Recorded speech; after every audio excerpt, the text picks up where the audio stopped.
Thousands of Pennsylvanians are still out of work, as you know, and many are receiving unemployment benefits on a debit card. But what happens if you can't get your money off that card? NBC10 Responds went looking for answers.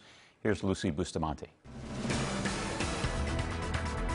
But without any access to even a little capital, it's very difficult to get up in the morning. James Drury is out of work because of the pandemic, and he tells us he's been trying to access the funds that he has on his U.S. bank-issued Relia card since the beginning of September.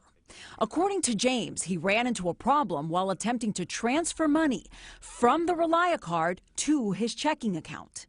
It was rejected by Bank of America. James says he tried to transfer it a second time and once again rejected. His Relia card frozen.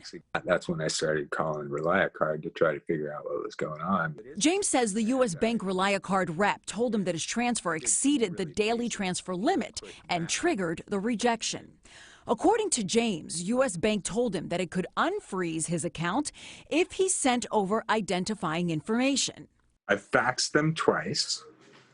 I've uploaded to their web portal twice. Yet 1 month passed and his account still inaccessible. So he wrote to NBC10 Responds. We contacted U.S. Bank and asked why his account was still frozen. The next day, his card started to work. It seems like magic. U.S. Bank tells NBC10 Responds that it's, quote, committed to protecting our customers from fraud by continuously monitoring accounts for suspicious activity.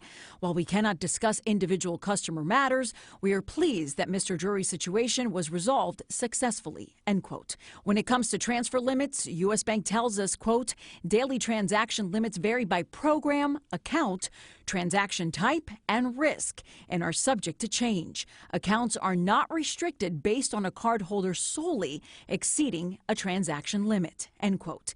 In James's case, he tells us he wasn't aware of the limits until speaking with a U.S. Bank representative. You know that relief that you have after like a horrible trauma?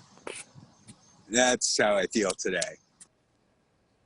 Oh, that's great. And that was Lucy Bustamante reporting. If you're having trouble collecting your unemployment benefits or you have a consumer problem, NBC10 Responds wants to hear from you. You can get in touch by calling the number on your screen or filling out our complaint form on NBC10.com/.